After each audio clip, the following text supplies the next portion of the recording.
నమస్తే welcome to today 18 news. Karimnagar జిల్లా granite industry association నియంతృత్వ ధోరణికి నిరసనగా కరీంనగర్ జిల్లా గ్రానైట్ ఓనర్స్ ఆధ్వర్యంలో జిల్లా గ్రానైట్ కార్యాలయం ముందు నిరసన కార్యక్రమం చేపట్టారు.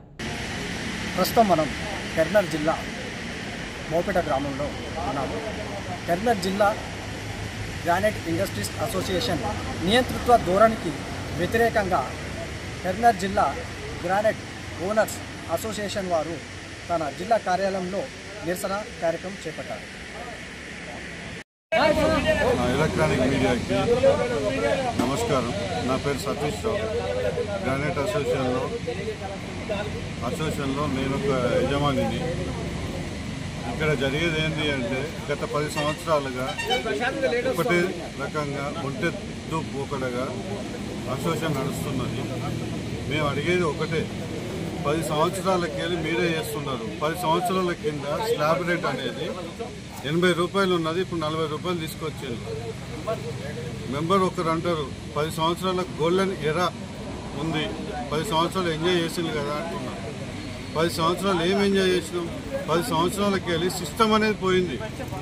మేము అప్పుడు ఉన్నప్పుడు ప్రతి నెల slab system, permit system, GST, VAT అన్నీ కట్టుకుంటా 10 సంవత్సరాల క్రితం ఉన్నాం. ఈ 10 సంవత్సరాలకి వెళ్ళి ఇప్పుడు కట్టలేని పరిస్థితి ఉంది. ఎందుకంటే 80 రూపాయలు ఉన్నది 40 రూపాయలకు వచ్చింది. మేము 10 సంవత్సరాలు డెవలప్ చేసినాం అంటున్నారు. ఇదేనా మీ డెవలప్మెంట్ అనేది? మేము అడిగేది అది. ప్లస్ మనకి ఇక్కడ ఉన్న కెపాసిటీని మించి ఫ్యాక్టరీలు ఇచ్చింది. ఫ్యాక్టరీలు ఇచ్చినప్పుడు అందరూ సంతోషంగా ఉండాలి. తెలుగువారని కాదు, పక్క రాష్ట్రంలోని కాదు, అందరం కలిసి బతుకుదాం. కానీ కెపాసిటీని మించి వాళ్ళ దగ్గర డబ్బులు వసూలు చేసి, పర్మిషన్లు టైట్ ఉన్నాయని చెప్పి లక్షలు వసూలు చేసి అట్లా తీసుకునేసరికి ఇక్కడ ప్రొడక్షన్ పెరిగి మేము అమ్మలేకపోతున్నాం. వాళ్ళు ఇప్పుడు తీసుకున్న వాళ్ళు సంతోషంగా లేరు, మేము సంతోషంగా లేము. మేము ఒకటే కోరుకుంటున్నాం, 10 సంవత్సరాలు మీరు చేసింది సంతోషం. మార్పు గురించి కొత్త వాళ్ళకి అవకాశం ఇవ్వండి. కొత్త వాళ్ళు కూడా చేస్తారు. ప్రతి 2 సంవత్సరాలకు ఒక్కసారో 3 సంవత్సరాలకు ఒక్కసారో బాడీ చేంజ్ చేసుకుందాం. ఫ్రెష్ బ్లడ్ వస్తుంది, యంగ్ బ్లడ్ వస్తుంది. ఎందుకంటే వారి ఐడియాస్ వేరుంటాయి, మా ఐడియాస్ వేరుంటాయి. కొత్త జనరేషన్ వచ్చింది. వాళ్ళు ఉన్నప్పుడు 2G జనరేషన్లో ఉన్నారు, ఇప్పుడు 5G జనరేషన్ వచ్చింది. సో మార్పు కోరుకుంటున్నాం. దయచేసి పాలకవర్గము అర్థం చేసుకొని వారంతటా వారు యునానిమస్గా దిగిపోతే వారికి మర్యాదపూర్వకంగా బాగుంటుంది. ప్రజల మధ్యలో మార్కెట్లో టోటల్ కరీంనగర్ జిల్లాలో వాళ్ళకు ఒక గౌరవం అనేది ఉంటుంది. మేము చేతులెత్తి దండం పెట్టి కోరుకునేది ఒకటే, కొత్త వారికి అవకాశం ఇవ్వండి. కొత్త వారు కూడా ఫ్యాక్టరీలు అన్నిటినీ మంచి దారిలో హెల్దీగా వెల్త్గా ఒక 4 రూపాయలు సంపాదించుకునే విధంగా వాళ్ళు ప్లాన్ చేసుకొని నడిపిస్తారని కోరిక. మెంబర్కి సంబంధించిన బిల్డింగు, ఇలాంటి బిల్డింగు తాళం వేసుకొని పోవడము ఎంతవరకు కరెక్టో కాదో నాకు తెలియదు. ఇప్పుడు ఏదైనా మీటింగ్ పెట్టుకోవాలన్నా, ఏదైనా మన సమస్యలు చెప్పుకోవాలన్నా కానీ వాట్సాప్ గ్రూప్లో ఉండకపోవడము, వాట్సాప్లో ఎవరు మెసేజ్ పెట్టకుండా అది పెట్టడము. ఇప్పుడు దీనికేమో బిల్డింగ్కు తాళం వేసుకొని పోయిండు. తాళం వేసుకొని పోతే ఏదైనా సమస్యలు ఉంటే, ఏదైనా ప్రాబ్లమ్స్ ఉంటే చెప్పుకోవడానికి కానీ ఎవరైనా కానీ ఇక్కడ ఎవరు ఉండట్లేదు.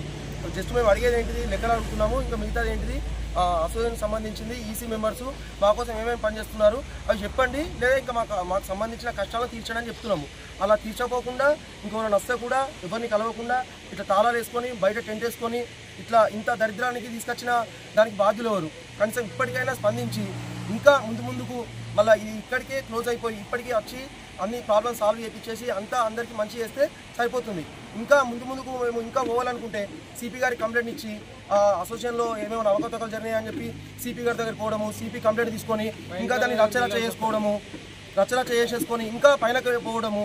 ఇలా ఎటువంటి పార్టీకి సంబంధం లేదు, ఎటువంటి ఎమ్మెల్యే మినిస్టర్స్ ఎవరూ లేరు. జస్ట్ అసోసియేషను ఇదంతా మనది, మన కుటుంబము. ఈ కుటుంబంలో చిన్న ప్రాబ్లమ్స్ ఉన్నాయి కాబట్టి ఆ ప్రాబ్లమ్స్ ఇప్పటికైనా ఈసీ మెంబర్స్, దీనికి సంబంధించిన ఎవరైనా అధ్యక్షులు, ఉపాధ్యక్షులు ఎవరైనా లెక్కలు చెప్పి అసోసియేషన్కి సంబంధించిన ప్రతి ఒక్క ఉన్న గ్రానైట్లకు ఉన్న సమస్యలు తీర్చి, మెయిన్గా ఇప్పుడు ప్రజెంట్ ఏంటిదంటే అన్నీ పెరిగిపోయిన రేట్లు. ఒకటి అమ్మే రేటు మాత్రం తగ్గిపోయింది. వాళ్ళ ప్రొడక్షన్ ప్రతి ఒక్కటి ఒక్కొక్కరు మార్వాడికి ఓపెన్ పర్మిషన్ ఇచ్చుట్లు ఏమైంది అని అంటే ఇప్పుడు 2 లక్షల అవసరం ఉన్న కాడ 4 లక్షల మెటీరియల్ వస్తుంది ప్రతిరోజు. ఇంకా 2 లక్షలు అనేది ఊరికే ఉండిపోతుంది. ఓన్లీ మార్వాడికి మాత్రమే సంపాదించుకుంటున్నారు. తెలుగు లోకల్ గ్రానైట్ చేసే వాళ్ళందరూ కూడా పూర్తిగా లాస్ అయిపోయి అప్పుల పాలైపోయారు. బ్యాంకు ఈఎంఐ కట్టలేని పరిస్థితులలో ఒక్కొక్కరు ఎవరైనా సంతోషంగా లేరు. ప్రతి ఒక్కరికి ప్రాబ్లమ్స్ ఉన్నాయి, కానీ వాళ్ళు బయటపడతలేరు. మేము బయటపడుతున్నాం. ఎందుకంటే వాళ్ళకు మార్వాడి అనే వాళ్ళకు ఎక్కడి నుంచో డబ్బులు పుడతాయి, కానీ మన తెలుగు వాళ్ళకి అలాంటివి కాదు.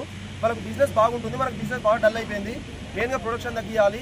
దానికోసము అసోసియేషన్ సంబంధించి ఏదన్నా ఒక జనరల్ బాడీ మీటింగ్ పెట్టి ఏదన్నా మాకు తాత్కాలికంగానో ఏదో పరంగానో మాకు కొంచెం ఏదన్నా సలహాలు సూచనలు చెప్పి లోకల్ వాళ్ళకు ఏదన్నా ఇంకా అభివృద్ధి చెందడానికి ఏదన్నా చేయాలని చెప్పి మేము అనుకుంటున్నాము. ఇది అందరికీ ప్రతి ఒక్కరికి తెలవాలని చెప్పి మేము ఇట్లా మీటింగ్ ఏర్పరచుకున్నాము. ఇలాంటి మీటింగ్ కూడా రోడ్డు మీద పక్కకు టెంట్ వేసుకొని చేయాల్సిన పరిస్థితి ఎందుకు వచ్చింది? ఇంత పెద్ద బిల్డింగ్, దీనికి ప్రతి ఒక్కరి దీనికి నేను కూడా హక్కుదారినే, నేను కూడా డబ్బులు కట్టినా. ఈ బిల్డింగ్ కట్టడానికి కారణం అందులో ఒకరిని నేను కూడా ఉన్నా. కాబట్టి ఈ బిల్డింగ్ పోవడానికి లాక్ వేసుకున్నాం. లాక్ వల్ల కొట్టుకుని పోమంటావా? లాక్ వల్ల కొట్టుకుని పెద్ద విషయం కాదు. లాక్ వేయడానికి కారణం ఏంది? ఈ బిల్డింగ్ మా అందరిది కాదా, మీ ఒక్కరిదేనా? సరే, ఈ బిల్డింగ్ పేపర్లు ఎవరి పేరు మీద ఉన్నాయి? అసలు ఈ బిల్డింగ్ మీ పేరు మీద ఉందా లేకపోతే అసోసియేషన్ పేరు మీద ఉందా? అసోసియేషన్ సంబంధించిన డబ్బులు ఎక్కడ ఉన్నాయి? ఈ సొంతం బిల్డింగ్ అన్నట్టు లాక్ వేసుకోవడం అనేది చాలా తప్పు. ఇప్పటికైనా కొంచెం దయచేసి గ్రానైట్ లోకల్ వాళ్ళకి కొంచెం సపోర్ట్ చేసి ఇప్పటికైనా వాళ్ళ ప్రజల మా అందరి సమస్యలు తీర్చాలని చెప్పి కోరుకుంటున్నాం.